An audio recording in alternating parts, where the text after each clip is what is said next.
This playthrough is rated M for mature. Now that we've learned everything about the town, now it's time to go into the bolt hole and learn about this group of ragtag Shadowrunners that we've been forced into taking care of and running the whole thing. Greetings and salutations, viewers. While we're back here with another episode of Shadowrun Hong Kong. In the last episode, well, we talked to everyone in Hawaii, got their stories, got all the shops ready to go, so now we'll know where to go when we need to buy stuff. But now let's head back into the bolt hole and see how the group's doing before we do anything. What? Hello. What's this? The hatch? That was closed before we got here. Oh yeah, they did say there was some strange person under the boat that the kindly Changan rented the room to. Let's check on this individual. Perhaps we can get them to help us in some way. Ractor, huh? Alright, let's see what you're all about, dude. It's oppressively hot down here, and the air is full of synthetic odors that grab you by the sinuses and refuse to let go. You can smell engine grease and melting plastic, ionized air, and lead solder. A quick scan of the room tells you why. The downstairs tenant has converted this space into a machine shop. Metal fabrication tools and Duraplast extruders line the wall, and a pair of heavy industrial manipulators hang from the ceiling. A man in black in a black trench coat stands with his back to you, staring at a monitor mounted above a sturdy workbench. He addresses you without turning. Ah, I was wondering when I'd meet the new neighbor. His voice is pleasant, cultured. There was a hint of a Russian accent there, but it's buried under the layers of nuance. Please stay where you are. I'll be with you in just a moment, and unless you can fancy an unplanned trip to Chrome Alley, don't touch anything. There are all manners of tools in here that could take your hand clean off. I know how to handle myself in a shop. I'll be fine. Perhaps I should mention that I also have a heavily militarized semi-autonomous drone prowling the shop. Please keep your hands to yourself, as I said. I won't be a moment. Examine the robotic arms mounted to the ceiling. You focus on the enormous manipulator arms that you saw earlier, the bulky, industrial things, dented from years of heavy use. Each arm has been fitted with at least a dozen different welders, soldering guns, extruders, and metal fabrication tools. You've seen machinery like this in factories before, but they look terribly out of place in the bolt hole's cramped engine room. Yes, good. Yes, that's coming along nicely. Very nicely indeed. He turns toward you, smiling, and for the first time you can see his face. He has a broadly handsome Slavic features and a chiseled jaw. His eyes are like flecks of ice. So sorry to have kept you waiting, Mr. Boulder Shoulder, Pico Boulder Shoulder. Good to meet you. And you as well. Now tell me, what can I do for... His voice trails off as a flash of motion catches his eye. With alarming speed, a sinister-looking drone scuttles out from under the work table. Its movements are surprisingly agile and fluid. The machine rears back menacingly, spreading its forelegs in a clear sign of aggression. The man's smile tilts, and his tone goes apologetic. Please don't mind the drone. He can be territorial, but so long as you remain civil, he'll not bite. Yeah, it's like he's a dog or something. He extends a hand. Simultaneously, the drone relaxes into a neutral position, lowering its killing legs. Raptor. Medical counterpart here is called Crochet. Slap him 5. Hey man, sup man? Your hand smacks it to his with a hearty thwack. If he's taken aback, he doesn't show it. Yes, well, a pleasure. In a community such as Hawaii, it's important to be on good terms with one's neighbors. Agreed. Speaking of which, I'd like to ask you some questions if you have the time. He glances at the bracers on his forearm. A technical display winks to life, then gutters out. Very well, this morning's casting should be still cooling with a few minutes yet. That's time enough to talk. When you said this morning's casting, what do you mean? Exactly what I said. A casting that I made of a new locomotive assembly for Crochet. He gestures at the display above the work table. A biometric design, as you can see. This one is inspired by walking legs of a decapped crustacean, the mangrove crab, to be specific. You're designing drone parts in here? He nods.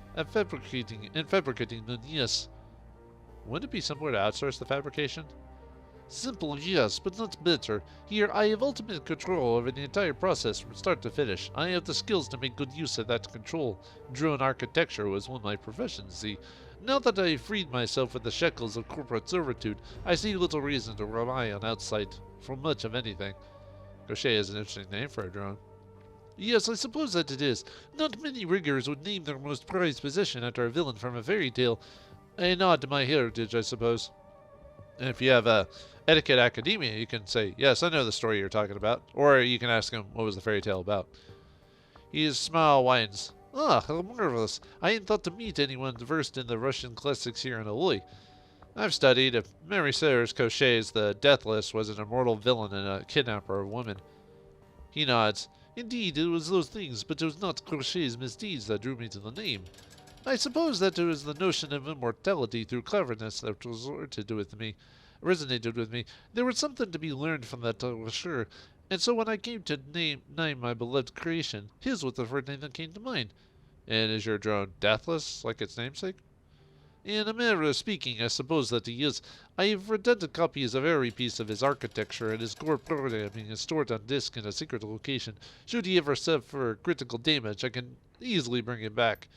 I had planned once to automate the self-repair process. I must confess, it was really quite ingenious, but alas, my research was lost. One day I'll reclaim it, and Gaucher will become as deathless as the stories claim, but it'll not be today. You've got some interesting machinery here, not the kind that you typically see outside of corporate settings.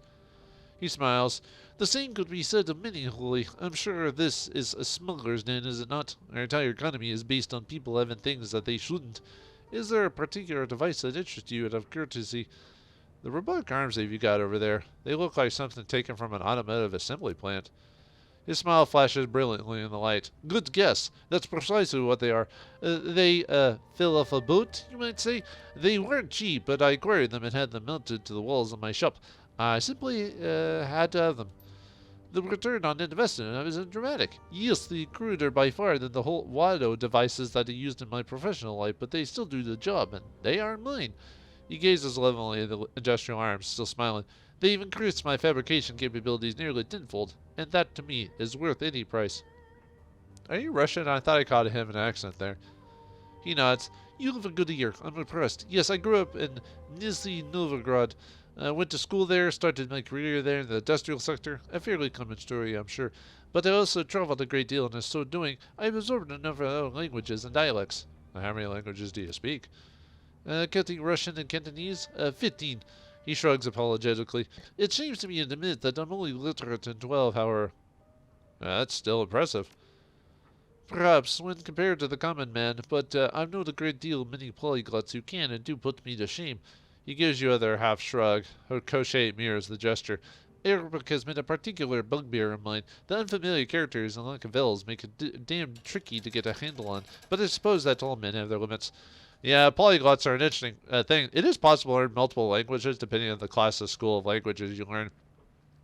But you have to do it early and often. If you don't learn it when you're young, it gets really hard to transfer your brain to think in that mindset. Because certain languages you have to have a certain mindset to speak in. Even people who have multiple languages sometimes will slip out of languages or not understand what they're saying for a second because they might have slipped out of it for something. Easiest languages to learn are Italian, Spanish, and French because they have very similar rules and are very close together. So you could actually probably learn all three of those if you were wanting to learn a language. But anyway, yeah, I'm too old to learn new languages, unfortunately, even with language programs.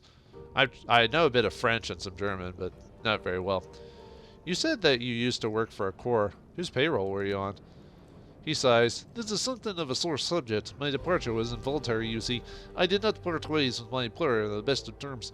I will tell you that I worked for Grecian Avicator, but you'll forgive me if I don't want to go into details. Keep all this machinery running can't be cheap. How can you afford it? Freelance, at the risk of sounding immodest, I've commodified myself rather well. There are always corporations that need design consultations. You'd be surprised how lucrative such work can be. And there's always other work that I can turn to in a pinch. Same with you could learn to you could learn to fix your own plumbing, but you'd rather call a plumber and charge 10 times the cost, even though you could probably fix it yourself for like $5. You said that you did other work besides consulting. Care to explain what kind? He pauses for a second and something flashes in his eyes. Cochet lowers its body into a crouch. A rather personal question, wouldn't you say? Maybe, but then we're having a personal conversation. Indeed we are, but even in personal conversations, certain topics can be held off limits. Truth be told, I don't feel especially comfortable discussing my side work with relative strangers. Suffice to say that my freelance activities often fall on the illicit end of the spectrum. Tell you what, I'm just gonna guess. You're a Shadowrunner, aren't you? He gives you a shallow nod. I dislike the term, but yes, I run the shadows. What gave me away? Your drone. People on the up and up don't build murder bots for fun. He shakes his head slightly, a sad look on his face. Such a reductive assessment, I assure you. You're selling my little counterpart quite short. Crochet is combat capable, very much so, but that is far from his only purpose. Crochet scuttles forward, its glowing red eyes low to the ground. Light glints off the metal of its armored chassis. Raptor runs a hand over the drone's killing legs, caressing the sculpted metal with his fingertips. That being said, I cannot deny that Crochet's aptitude for butchery is important to my work. Should you ever get the opportunity to see him in action, you'll understand why. Seems like everybody on this boat runs shadows. Why not pull our resources and work together? He purses his lips, considering. A compelling offer. I'm doing quite well on my own, but I must admit there are certain jobs for which I am unsuited.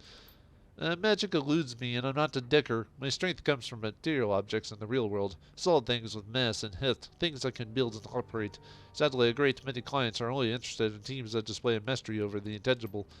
This group of yours, do you have people who can cover those bases? If so, then perhaps we can help each other out. Yeah, Isabel's a decker, and technically Gobbet is the wizard if I wasn't the wizard, so she can help with the conjuring part of it, so... Yeah, how can you not already know that? You live right beneath our feet.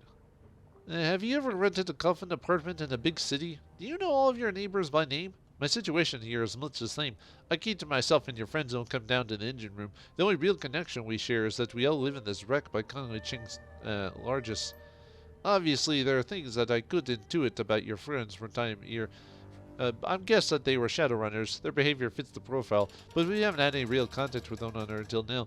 So I'll ask you again, does your team make up cover the bases that I described? Yes, we've also got a former security expert. I guess the best way to describe Duncan. In that case, I accept your offer on a provisional basis. We do a few runs together and see how we get on. If our association bears fruit, it'll continue. If not, I'll bid you my farewell and go back to working alone. How does that sound? Welcome aboard. Very good, excellent. When you receive a job, you know where to find me. My skills and resources are at your disposal. And with that, I'm afraid that I must bid you good day. I still have work to do down here. This leg assembly won't clean itself. I'll be in touch. Looking forward to working with you. And I with you. And with that, Raptor officially joins the group, so now when you do a jobs, Raptor is a choice on a job. Raptor is a rigger, so if you pull him, you also get his Crochet as a extra robot. And as far as I'm aware of, Crochet will be his only robot, but there are modifications you can get to invasive on his abilities and stuff like that. But yeah, if you want an extra person, you know, Raptor is a good choice. We have spoken enough for today, my friend. At the risk of coming across as rude, I simply must prioritize my work over socializing. Please come back later or we could talk, but for now I must insist that you leave. Alright. But anyway, now that he's joined the team, Raptor now has level 2 options here, so let's take a look at Raptor here. Yeah, he's the rigger, he's level 2, he's got +1 biotech and dodge, and he can either choose Predator, which his Crochet gets a 5% boost to all of his attacks, or he can give him the Mangler ability, which gives him +1 movement speed, and he can move 7 tiles per 1 AP. So I'm more of a big fan of being able to hit properly, but Mangler isn't actually a bad ability either, being able to move and cover a good deal of the map and actually get his droid to those locations, but I prefer hitting. So, alright. We'll give him the increased accuracy. Let's go look at Duncan here. So Duncan's level 2 now, security specialist. He gets +1 to his body, +1 to range combat, +1 to dodge, +1 to rifle, +1 to arm. You almost never want to do unarmed with Duncan. I mean, rifles are so much better. He's not a key specialist or anything like that, so there's no reason to use unarmed on him. But anyway, he has either lethal force, which what that is Duncan gains assault rifle ability that fires a single shot of incendiary ammo, does an additional 2 damage and pierces up to 2 ammo, costs 1 AP and cooldown 2, which is not bad. Also, he gets crowd control is another option. The underslug beanbag. Duncan gains a rifle ability that does 2 AP damage and balances targets, making them easier to hit on subsequent attacks. His ability cannot do critical damage, costs 1 AP and cooldown 2. This one's also a really good ability. Any way to get rid of AP, which means less actions from people, and the fact you can improve your accuracy to hit them with that, makes it a pretty solid option. So either one would be really good, but I like crowd control a bit better than incendiary. but either one would be good. So, but we're gonna go with crowd control for Duncan. And then Isabel, she gets +1 to range combat at a level. Yeah, some characters get better stats than others when they level up. But anyway, she gets you can give her the sabotage ability, which her grenade launcher can now fire remote mines, which can be triggered to detonate at will. So you can set them at certain points in the map, and then when you melee target them, they'll explode in an area of effect, doing damage. So you can kind of set up the battlefield with her, and then when enemies move to those locations, you could fire to explode them. The only problem is sometimes you can't 100% guess where certain enemies will move, so you have to you almost have to just fire the mine and just almost detonate it almost immediately, that type of situation. And then you could also give her espionage. Isabel gains the Tar Blaster 1.0 program, an upgrade version of Blaster that also sticks enemies in place for 1 round. This helps her with her decking, so when she's in the Matrix, it'll keep a enemy on spot for a turn. So I'd rather go with helping with her decking for the most part, but sabotage would be interesting too with the mine thing. But like I said, that's based off of guessing where enemies are going to move and stuff like that. So I'm going to stick with espionage on that. But like I said, either one would be a solid option. And finally, Gobbet, the rat shaman. She gets +1 to body, +1 to quickness, +1 to spirit summoning, +1 to her SMG, and +1 to spirit control. So she gets 2 different abilities. One is territorial. Gobbet spends some time at the firing range, increasing her range combat skill and an SMG speciality by 1, so which raises her chance to hit with the range combat skill and the SMG as well. So she has a better chance to her accuracy improves by putting points into this one. It basically gives her free points in the range combat skill and SMG specialization. Spiritualist, spirits will never break away in the first 2 rounds after summoning them, which is really good. Which means because her spirits can break away, either go crazy or just disappear. This allows it to just not happen in the first 2 rounds. The only problem with Spiritualist is finding not every battle has summons, and some summons are in like weird spots. But being able to hit more accurately is better. But Spiritualist is good because you get an extra dude for a couple rounds to distract enemies. So as much as I like hitting, I do like have my summons being around at least for a couple of turns. So we're going to go with Spiritualist in this case. But like I said, either one would be solid. So, alright, now that we talked to Rector, let's talk to the rest of the group. Yeah, I'm sorry, if I haven't mentioned, this is another getting to know everyone episode, so, an empty room. Yeah, it's probably nothing that will ever happen in here. But it's another one of those episodes where there's not going to be any action. That'll be next episode. So if you want to get action, you can actually go to the mission computer and set that up. But, for achievement's sakes, you do want to talk to everyone and get to know them and all this other stuff, if you want to. But I would suggest it. Let's go talk to Duncan and see how he's doing with all this. Wu's cabin appears to be the only clean spot in the bolt hole. His equipment is neatly laid out on his bedding, grouped by type, arranged just so. He's currently in the process of cleaning his weapons with meticulous care. Well, that's that, I guess. We're runners now. I forgot to ask about the mammoths. Think we get medical and dental care? He stops for a moment, stares at the weapons in his hand. Dim, I don't think we took the brochure. We'll have to ask for the next time. We have an audience with our Chinese syndicate crime lord. He looks down at the barrel of his gun, blows into it. You look like you want to talk about something. What's up? I want to talk about Raymond. Okay, shoot. What do you think that's going on with him? I don't know, Pikel. He's clearly obsessed with the walled city and whatever prosperity is. He sounds like a sleepwalker trying to stumble his way through a dream or something. A sleepwalker who hires Shadowrunners. From Triad bosses. Raymond was smart as hell. I'm sure he had a reason for using Conley Ching as a fixer. Why do you think he came to Hong Kong? Well, he's from here, right? And it sounds like he had unfinished business they need to take care of before. You think he's dying? Maybe. Just something to think about. Did he say anything about me after I left? You know Raymond, Pikel. He taught us what he wanted to teach us. Told us what he wanted to know. Everything else was met with a wall of good-natured silence. He used to say, you are the master of the unspoken word, Mr. Wu. Once it is out of your mouth, it is out of your control. So no, after you left, he never said a word about you. Not a word. Let's talk about something else. Sure, ask away. Let's talk about being Shadowrunners. What's there to say? I worked my ass off to pull myself out of the gutter and make something of my life. I did what it took to earn my bronze, and now I'm a mercenary hiding in the shadows of a foreign country, doing dirty jobs with the cord need to keep off the books. It's the reverse of everything I ever wanted. You seem to be taking it pretty damn well, so let me ask you something.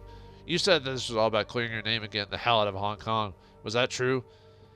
Yeah, I lost years of my life in that prison. I wanted a fresh start. I still want one.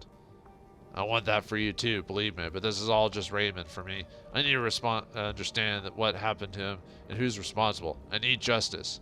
Well, what's your opinion, kindly Chang? I'd say she's got us right where she wants us, right under her thumb. What do you want to talk about specifically? What do you think she wants from us? As long as her network keeps delivering information about Raymond, I don't care. At least for now. We need to stay with her. We have to no other connections in Hong Kong. Without her, we'd be dead in the water. You think we can trust her? Try and boss an underground fixer? No, I don't think we can trust her. But as long as we all share the same goals, we should be okay. That woman is a snake. I don't trust a word that comes out of her mouth. Look, Chang didn't get where she was by acting against her own self-interest. It's simple. She provides jobs, we do jobs. She gets info about Raymond and the Plastic Man, and we figure out what the hell's going on. We figure out what's going on. She doesn't end up in the trunk of our car at the bottom of the river. Everyone wins. What about the plastic-faced man? Creepy dudes are nothing new to me. Even well-dressed, creepy corporate dudes. Between the gangers we grew up with and the shit that I've run into as a cop, I've seen all kinds. I just want to know who he is and who he works for. We should keep an eye on Strangler Bao. We should keep an eye on everyone, and that guy is definitely no exception.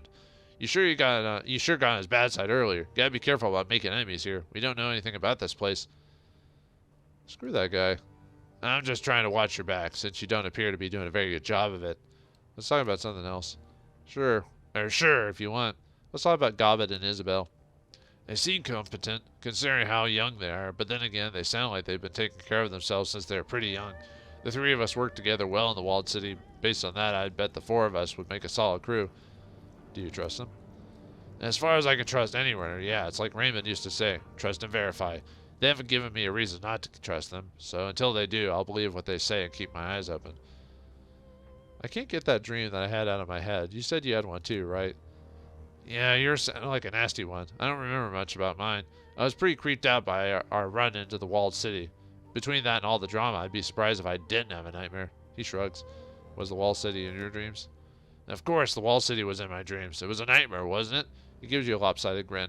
Was it in your dreams too? Some started to look alike after a while, right?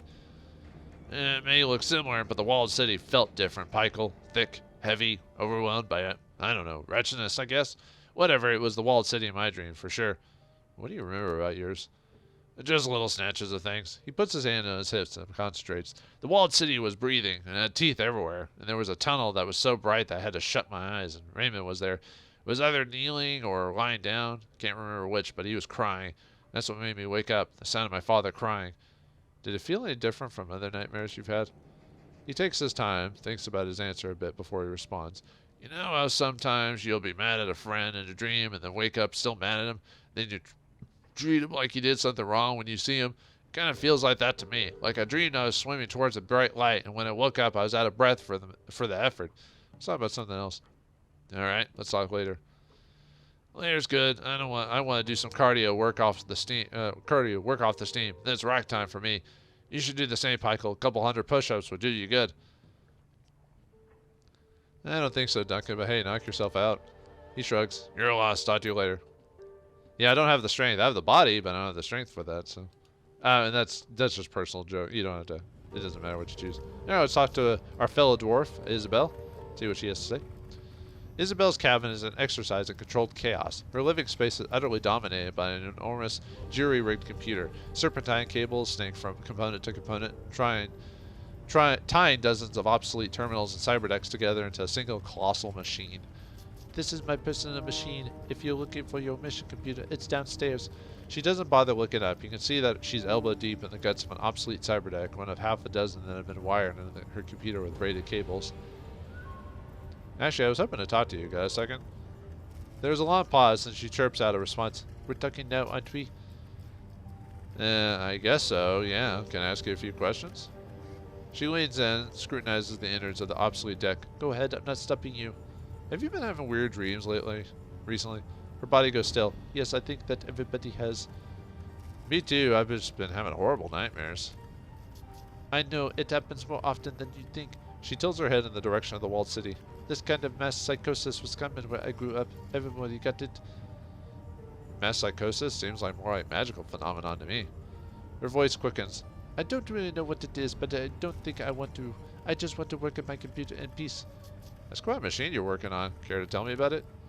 She's my pet project. I call her the octopus. She waves a hand in the tangle of thick power cables that radiate from the machine's central core. You might be able to guess why. Impressive work. How does it perform?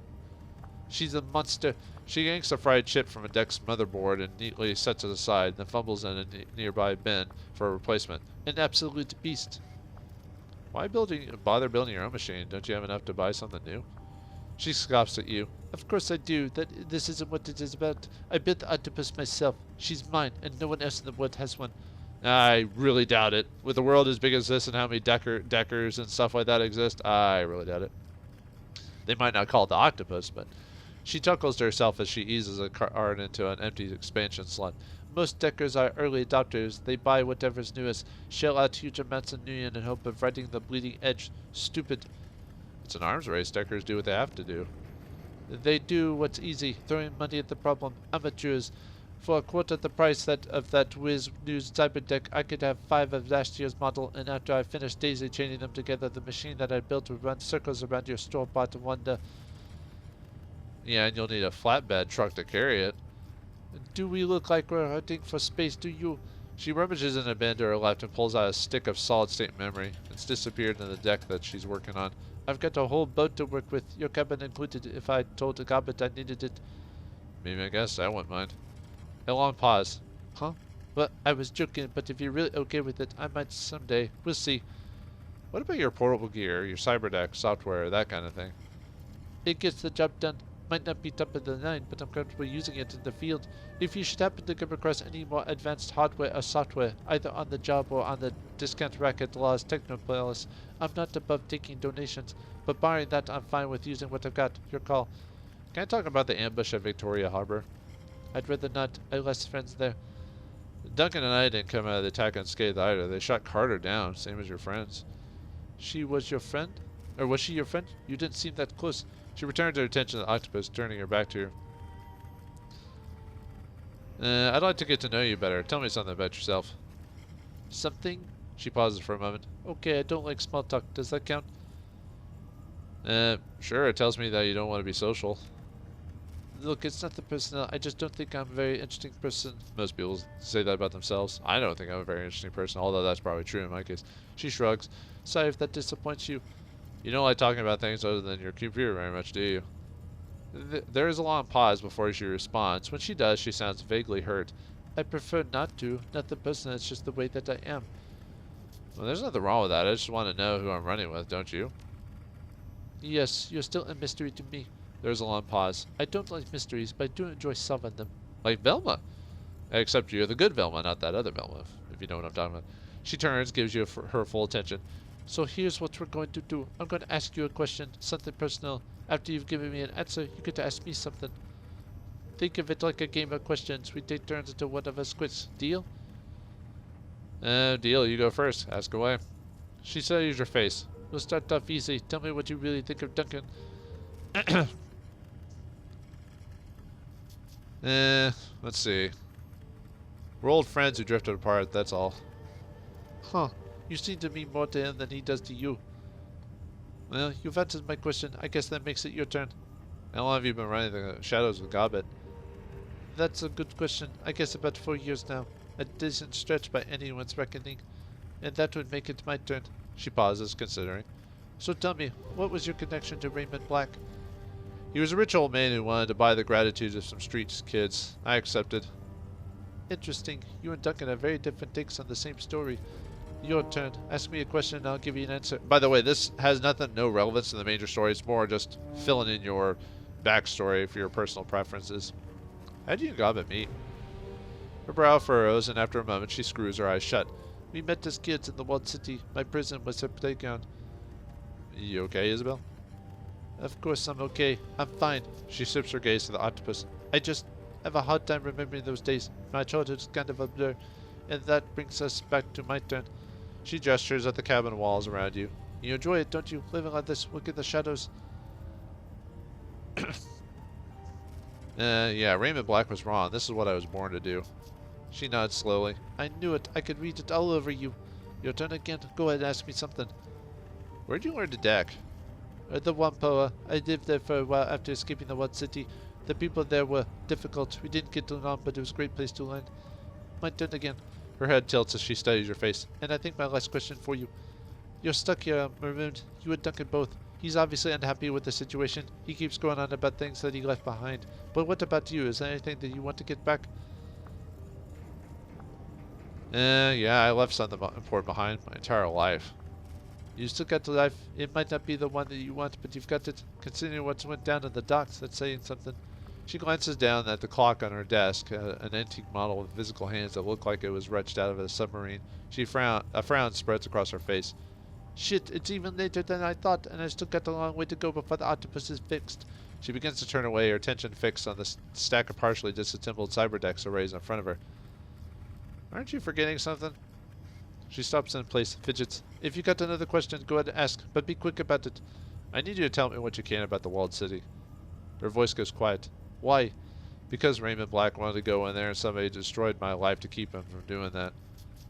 Her cheeks flush just like they did the last time. She averts her eyes. No, I'm sorry, but no. Later maybe, but not now. Alright, Isabel. But maybe next time. Blinking, she turns away and buries herself in the octopus's blade innards. Please excuse me, I have to work to do. Well, we'll get her to tell her something later, but come back later, Wiggles. I'm busy. Yeah, we're not gonna get that from her for now. I mean, we could have forced it, but we'll eventually get it. So, all right, let's meet the rat shaman herself, Gobbet. Gobbet's nest is pretty much what you expect. Piles of clothes on the ground and an overflowing garbage bin surrounded by stacks of instant noodle packages and towers of tinned oysters. Avant-garde posters haphazardly thumbtacked to the walls, overlapped in some places and peeling in others. It feels a bit like an art school dorm room. At least she probably gets more use out of it than an actual art student. Gobbet reclines in a corner, cradling a bowl of soup in her hands. At her feet, a cast-iron pot simmers away with an electric hot plate. The contents are typical Hong Kong comfort food: chicken-style soya broth, elbow macaroni, tinned ham, and a heaping scoop of egg-flavored microprotein. As you wind your feet way through the piles of dirty laundry, Gobbet slowly lifts her head from her bowl to acknowledge you. Hey, Seattle. She chews on the words along with a mouthful of cheap pasta. A corner of her mouth curls up with a half smile. How's tricks? They'd be a lot better if you stopped calling me Seattle. Can't you start coming up with something better than that? Of course I can. I can come up with all sorts of things. Can't promise you that you'll like it, though. Tell you what, why don't you just tell me what you want me to call you, and it'd probably be easier than that way for the both of us. Yeah, how about killer? Sounds appropriate, right? She chuckles through another mouthful of soup. Yeah, sure, killer. Very imaginative. Not ridiculous at all. Let's go with that. Her eyes twinkle as she smiles at you from behind her bowl. So, killer, you want to tell me what you're doing in my bedroom? I assume you're not here to admire the view. Depending on the fan art you've seen of Gobbet, maybe. Anyway, how did you decide on the name Gobbet, anyway? I didn't. She pops a noodle in her mouth and chews. My mom did. So Gobbet is your given name? Your mother named you after what, a meat? She shrugs. Yeah, sure. I don't know. She knew what it meant. She just thought it sounded pretty. You should get used to that, by the way. People here in Hong Kong like to stand out. Choosing unique names is one of the ways that they do it. Have you had any nightmares recently, like bad ones? Her jaw stops working mid-chew. Slowly she nods. Yeah, I have. We all have. Everyone in town. Everyone, huh? Doesn't that strike you as odd? Sure does, but then lots of stuff happens to Ahoy. She casts a furtive glance over her shoulder. In case you haven't gotten the memo, we aren't in the best part of town. In all seriousness, the dreams come from inside the walled city. I'm pretty sure of that. All of the negative energy pent up in there, all that pain and anger and poisonous key is leaking out. While we sleep, it's getting into us. If you're so sure of that, why stay in Kowloon? Why not pick up and leave? Oh, I was planning on it, but now with the APB in place, Andy Cheng is the only things standing between us and bullet in the head. Believe me, if I leave, I could. But I'm a lot more frightened of the HKPF than I am of a few bad dreams. At least the dreams can't hurt us, right? Who says they can't? As she tries on a smile, fails, does her best to laugh it off. Don't worry, killer, we're fine here, but let's talk about something else, huh? I don't like thinking about the walled city very much. Too many old fears and bad feelings. By the way, by her changing her nickname, that changes the dialogue for the rest of the game. So she'll call you Killer, Boss, Seattle, whatever. So I think the first time I played, I just had her keep calling me Seattle, just because, you know, charming in a way. But something about having a cute girl like Gobbet call you Killer seems appropriate. If you're up to talking about it, I want to go over the ambush back at the docks with you. Yeah. She nods slowly, frowning. Yeah, I figured you would. That was a hell of a thing, right? I'd go a little further than that. It was a clusterfuck of epic proportions. She nods. Yeah, that it was. Nightjar and Gutshot were two of the strongest men I'd ever known. Quality Shadowrunners, both of them. I've watched those two fight through situations that kill anyone and come out top. And how did they go out? She mimes, holding a rifle, makes her show appearing down the scope. Bang, bang, dead, dead. No blaze of glory, no final speech, just extinguished, smashed like bugs. It's like real life. It's like if you're like a athlete or a super soldier or a super cop. All it takes is one good bullet, and that's it. They went out quick and clean. We should all be so lucky. She shakes her head from side to side. No way, not me. When I die, I want to know what's coming. Just winking out like that is the worst thing I can imagine. Even a drawn-out, painful death would be better. At least I'd have time to say my goodbyes. Scream them, you mean? Sure, scream and whatever. The point is, I know that I was on the way out, and I could at least try to do something about it. Earn myself an A for effort, right? She plunges her spoon back into the bowl, sloshing ham scented both broth over the rim. Nightjar and Gutshot, they never got that chance. It's fucking depressing. Kara didn't get to choose either. She went down in the Alpha Strike just like her teammates did. Yeah, she seemed like a good woman. Tough, skilled, light on her feet, but in the end it didn't matter, because some asshole with a rifle made a decision a half mile away. She falls quiet, staring at her soup. You got us all out of there, though. We're all still alive because of you. She absentmindedly raises her bowl to her shoulder. A rat crawls over the slop at her back and lowers its head to lap at the broth. Gross. He has more wrath than me. She's the one who grabbed me by the gut and led us that sewer entrance. That's all I did with that was follow. I'd like to learn more about Rat. What kind of totem is she? She slurps thoughtfully at her soup. A clever one. She got me out of more trouble than I care to mention. Got me into a fair amount of it, too.